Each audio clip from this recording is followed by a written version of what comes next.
Mes chers amis, mesdames et messieurs de la presse, nous voici confrontés à des échéances importantes pour la Guadeloupe et singulièrement pour le Gosier. Grâce à votre confiance, plusieurs fois renouvelée, j'ai pu assumer la lourde responsabilité de la présidence du Conseil général. Dans le cadre de cette fonction, je n'ai eu qu'une seule ambition, servir la Guadeloupe et les Guadeloupéens. C'est devenu au fil des ans l'essentiel de ma vie et je crois y avoir donné le meilleur de moi-même. C'est la raison pour laquelle je suis devant vous, pour vous annoncer ma volonté de continuer cet engagement dans le cadre des élections départementales du 22 et du 29 mars. Ces élections interviennent dans le cadre d'une réforme territoriale, au cours de laquelle de la réforme territoriale en cours au niveau national et qui comporte des changements importants. Jean-Pierre en a parlé. Vous savez, mes chers compatriotes, le Conseil général de la Guadeloupe s'est fortement opposé à cette réforme et que tous les conseillers généraux de la Guadeloupe, à l'unanimité, ont rejeté parce qu'elle était inadaptée à nos réalités.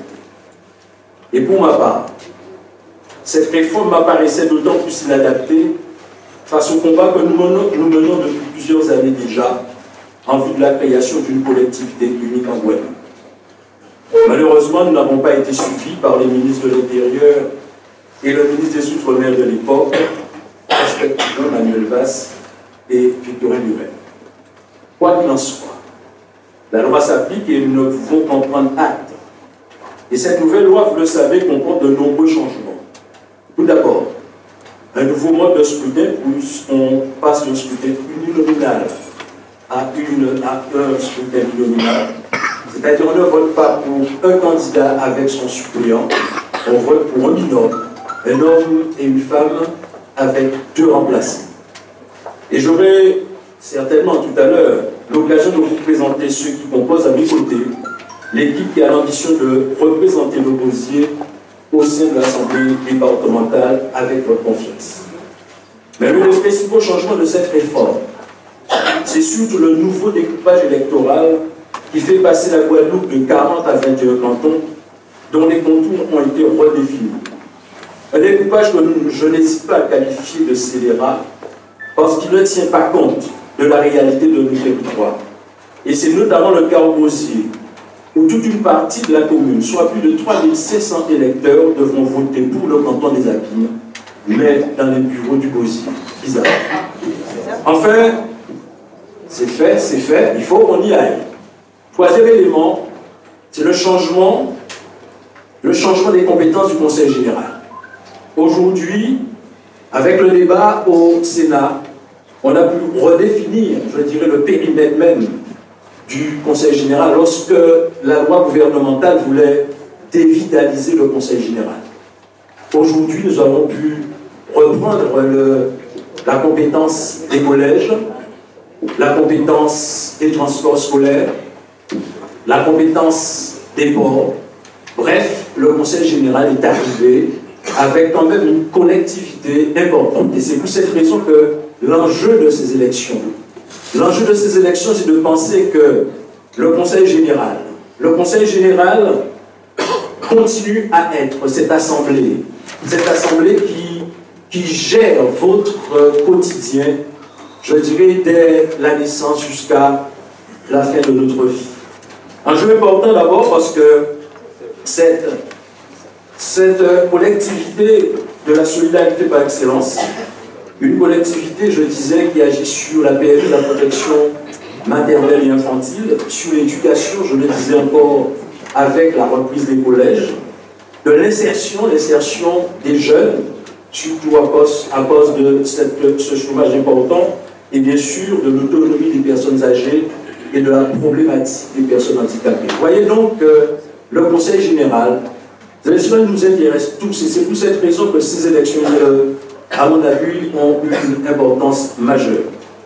Il est donc fondamental que vous fassiez le choix de femmes et d'hommes qui vous ont démontré par le passé leur capacité d'action et leur engagement au service de la cause sociale. Cette élection est également une élection fondamentale pour le développement de notre ville et pour l'épanouissement des Guadeloupéens. Vous êtes en effet tous témoins du progrès du Gosier depuis plus de 10 ans. Or oui, cette ville progresse, c'est parce que le Gosier est fort au Conseil général. C'est parce qu'aujourd'hui, au Conseil général, la voix du Gosier est entendue, contrairement à une autre collectivité. Et je crois que notre équipe municipale a toujours pu bénéficier du soutien de cette collectivité départementale. C'est pourquoi, mes chers amis, il est fondamental de poursuivre cette dynamique du progrès. Mais il ne faut pas vous méprendre, l'enjeu de ces élections est aussi, avant tout, éminemment politique. Cet enjeu va au-delà du Gosier. Il est celui de l'équilibre des forces politiques en Guadeloupe pour ne pas sombrer dans une forme de pensée unique et inique en Guadeloupe. Maintenant que certains affichent clairement leur volonté de changer la gouvernance et d'éjecter Gillot au Conseil général, alors même que cette même force politique est partie prenante de toutes les décisions que nous prenons. C'est inadmissible aujourd'hui que tous les élus du Parti socialiste vont défendre un bilan qu'ils disent que c'est un bon bilan. Tous ils le disent et que nous entendons un leader dire qu'il faut changer la gouvernance au niveau du Conseil général. Son seul objectif, c'est de voir éjecter Gillot. Je crois que les choses sont claires. Je dirais même qu'à l'orée du carnaval, les masques sont tombés. Mais je le dis, mes chers amis, haut et fort, abattre Nord, cela n'a jamais été un projet politique. Insuffler la peur, cela n'a jamais été un programme de développement. Et défendre uniquement un camp, voir un homme, cela n'a jamais constitué une garantie de bonne gouvernance. J'entends certains oser prétendre que notre bilan ne serait pas bon, en même temps qu'ils le défendent d'ailleurs. Et le relais du Gosier, Jean-Pierre en parlait tout à l'heure, mais nous allons nous dire, on ne va pas les nommer, qui étaient jadis dans nos rangs, répandent la même rumeur. Alors, chère population, même si vous ne le connaissez pas très bien, même si vous le connaissez à fond plutôt, parce que vous êtes les premiers témoins, les bénéficiaires de ce bilan-là, je vous en dirai quelques mots. Et bien sûr, tout à l'heure, tout au long de notre rencontre, nous allons pouvoir l'affiner, l'approfondir. Les questions que vous allez poser me permettront peut-être de répondre à vos inquiétudes ou à peut-être votre manque de connaissances sur ce que nous faisons. Je veux parler tout simplement d'une structure importante pour notre jeunesse, le collège. Le collège du Gosier a été rénové, modernisé et fait la fierté des Gosieriens. Pourquoi? Aujourd'hui, nous avons un sureffectif à peu près de 110 élèves au niveau du collège du Gosier, tout simplement parce que les communes voisines nous envoient des gamins. Et c'est pour cela que nous disons qu'il faut revoir la carte scolaire pour réduire ce déficit-là, pour que le collège, avec sa modernisation, avec son restaurant scolaire, puisse vraiment avoir son plein épanouissement. Je veux parler des routes départementales. Tout le monde se dit « route Gosier, bien ». Et c'est vrai, nous pas rouler bien, même si il débitait encore à faire, c'est pour cette raison en là. Même s'il y a quelques fois, la gage est fait un petit peu tard, mais nous sommes quand même fiers de nos routes départementales. Les travaux d'amélioration de l'habitat, je vous donnerai peut-être tout à l'heure un nombre de personnes, un nombre de Gosieriens, de Gosieriennes qui ont bénéficié de cette allocation que nous donnons pour améliorer l'habitat des Guadeloupéens, et je le dis encore singulièrement de Gosier. La création d'une nouvelle stratégie pour l'accueil de jeunes, la maison départementale de l'enfant qui s'est créée à Gosier, à la Brousse. Nous disons, et nous l'avons déjà dit même dans le cadre de la campagne électorale des municipales, que nous sommes prêts à accompagner des dossiers, car ce fera bien sûr un accueil particulier pour les enfants, mais aussi la création d'emplois pour nos jeunes et les Gosieriens. La création du pôle médico-social, vous savez, qui est en construction à côté du pôle administratif de la commune, nous permettra d'avoir l'ensemble des services du Conseil général à notre portée, à Gosier. Je ne l'ai pas fait pour Gosier, mais au fond, Gosier va en bénéficier. Et là, la population doit comprendre, si nous voulons faire cette stratégie-là, pour que tous les services soient là, pour qu'en fait, lorsqu'on va chercher un problème pour les enfants, on trouve tout pour les handicapés, pour les personnes âgées et bien sûr pour l'ensemble de la petite enfance. C'est un dossier important pour la Guadeloupe, mais nous, à Gosier, on va pouvoir en bénéficier pleinement. Mes chers amis, je crois qu'il n'est pas à parler du développement économique, ce que nous faisons bien sûr pour l'amélioration de l'environnement au niveau du Gosier avec la ville, mais le port de pêche de l'Anse-du-Mont, que nous sommes battus pour avoir à l'implantation pour nos pêcheurs, parce que c'est un combat. Alors il faut vous dire que nous avons eu l'autorisation de faire quelques travaux, une digue simplement à mettre en place, mais il fallait avoir l'autorisation pour continuer ces travaux-là, notamment pour pouvoir améliorer l'environnement même de la pointe Saint-Félix. Nous sommes battus, nous avons eu cette autorisation le 4 décembre 2014. Nous allons pouvoir donner pleinement satisfaction aux pêcheurs, mais aussi à la population du Gosier. Mes chers amis, le soutien aux projets municipaux, plus de 5 millions d'euros au titre du fonds d'aide aux communes que nous avons donné à la commune. Si Jean-Pierre l'a dit, nous l'avons dit lors de la campagne électorale, le palais des sports, la maison d'accueil bien sûr de la petite enfance, et un certain nombre de dossiers qui étaient nécessaires ont bénéficié de cet apport du Conseil général. C'est vrai, nous n'avons pas fait d'ostracisme. Nous avons accompagné toutes les communes à partir d'un dossier clair et net. Dès le départ, le Conseil général vote cette allocation pour l'ensemble des communes de la Guadeloupe. On ne passe pas dans une commune pour dire, en fonction de la couleur politique, on va vous donner 5, 6 millions sur 6 ans. Quelqu'un qui donne des subventions pour 6 ans qui n'est même pas élu. Qu'est-ce qu'on appelle ça en bon français? On le dira au moment de la campagne électorale, on s'arrête là. Mais nous, nous donnons tout. Les communes savent chaque année, les villes savent chaque année ce qu'elles ont pour pouvoir mettre en place leur budget d'investissement. Mes chers amis, il y a certaines choses qu'on ne voit pas dans un bilan. J'essaie de m'attarder pour que vous compreniez que l'action du Conseil général ne se situe pas uniquement au départemental, au collège, dans je dirais, ses compétences propres. Il y a des choses qui sont invisibles, mais qui sont tellement importantes pour notre population. Par exemple, je peux dire qu'entre 2010 et 2014, le nombre de bénéficiaires de dispositifs d'autonomie, notamment là par l'aide ménagère, la garde de nuit, la téléassistance et l'accueil familial, la prestation de compensation du handicap, tout cela.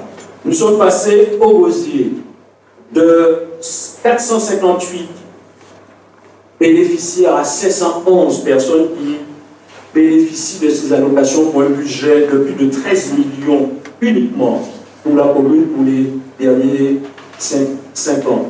Donc voilà un peu un bilan qui, à mon avis, devrait tout simplement montrer à notre population au Gosier que nous travaillons pour elle. Nous ne sommes pas allés au Conseil général uniquement pour un mandat. Nous ne sommes pas allés uniquement pour notre ego, car de plus en plus nous voyons fleurir, je dirais, en Guadeloupe, des projets somptuaires, et qui, à mon avis, certains ne pensent qu'avoir leur nom sur le fronton de ces établissements. Nous faisons des choses parce que nous sommes des élus, nous sommes mandatés par une population pour améliorer leurs conditions. Et c'est pour ça que nous travaillons. Alors, je crois sincèrement, ce petit bilan que je viens de vous donner, il y a beaucoup d'autres choses à dire, je vous le dirai si vous me le demandez, que j'ai choisi de me présenter à l'élection départementale. Je crois qu'il faut continuer le travail. Il y a encore beaucoup à faire. Si nous sommes là, ce n'est pas pour dire que nous avons réussi, on va s'endormir. Il y a encore des choses à faire. La population attend de nous Et c'est pour cette raison déjà, je vous demande votre soutien.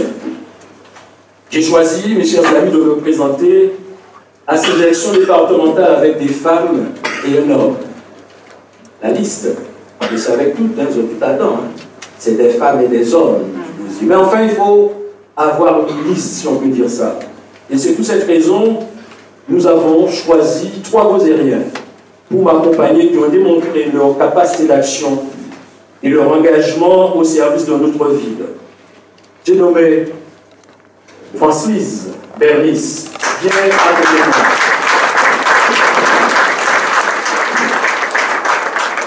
Gersiane Bonjour-Galas.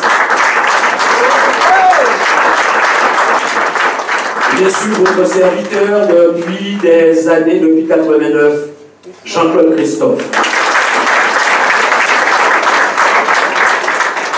Chers amis, avec ce quatuor, j'ai choisi de me représenter parce que je suis convaincu que c'est ensemble que nous devons affronter les défis de notre temps. Ce n'est pas lorsque la Guadeloupe est confrontée à des difficultés aiguës que j'abandonne le navire. La crise financière nous a atteints de plein fouet. Le chômage désespère nos enfants. La violence se répand et beaucoup pensent, à tort, que la cause est perdue. Mais je veux le dire et le répéter, il n'y a pas de cause perdue d'avance lorsqu'on en a confiance dans son pays, à sa population, à sa jeunesse. Je crois avoir démontré que ni la commune du Gosier, ni au Conseil général, je n'ai jamais flanché. J'ai toujours assumé mes responsabilités, poussé par l'amour des Guadeloupéens et la loi et la foi ardente que j'ai en la Guadeloupe. Mes chers compatriotes, je ne suis pas de ceux qui flanchent et je ne dérogerai pas à l'heure où le pays risque d'avoir à effectuer des choix cruciaux pour son avenir. Un défi nous est proposé, une autre Guadeloupe se lève à l'horizon, une Guadeloupe de femmes et d'hommes qui s'engagent en politique, avec la profonde conviction que seule la mutualisation des moyens et des compétences permettra à l'action publique de ne plus décevoir les attentes de leurs compatriotes. La Guadeloupe d'une assemblée départementale paritaire et j'espère bientôt la Guadeloupe d'une assemblée unique. Cette Guadeloupe-là, il faut la concevoir, il faut la préparer, il faut accoucher d'elle. Et je suis de ceux qui résolument veulent prendre part au combat, comme je l'ai toujours dit. Pour mon peuple, pour mon pays, pour la démocratie. J'ai lutté de toutes mes forces pour améliorer l'action du Conseil général et dans bien des domaines. J'ai largement réussi ma mission, même s'il reste toujours à faire. Maintenant, l'heure est venue de voir plus haut, plus large, plus grand au service de la Guadeloupe. Fils d'une cultivatrice et d'un charpentier du Gosier, mes origines, les valeurs et les idées auxquelles je crois me poussent à avoir foi dans le génie du peuple guadeloupéen, à sa capacité de changer, à son aptitude à faire preuve d'audace pour changer d'avenir. Cela signifie que nous devons continuer de nous battre pour que l'équité et la solidarité soient assurées partout dans l'archipel guadeloupéen. Oui, mes chers concitoyens, mes chers amis, je m'engage sans peur et sans reproche dans ce combat démocratique. Je m'engage en tant que candidat aux élections départementales. Je m'engage à vos côtés pour que le Gosier soit toujours plus fort. Je m'engage avec vous pour faire gagner la Guadeloupe parce que nous avons déjà réussi à accomplir. Nous devons nous remplir d'audace et nous permettre d'espérer pour demain. Oui, un grand chemin nous attend, mes chers concitoyens. Le chemin des larges visions, le chemin des belles constructions, le chemin de l'avenir, le chemin de nous-mêmes, tout simplement. Et c'est pour cette raison, avec Jean-Claude, Gersiane et Francis, je vous demande votre soutien, un soutien fort, pour que le Gosier fasse entendre sa voix fortement au niveau de l'Assemblée départementale, afin que nous puissions, nous, nos enfants, nos personnes âgées, nos handicapés, puissent avoir pleinement satisfaction pour leur épanouissement. Merci à vous.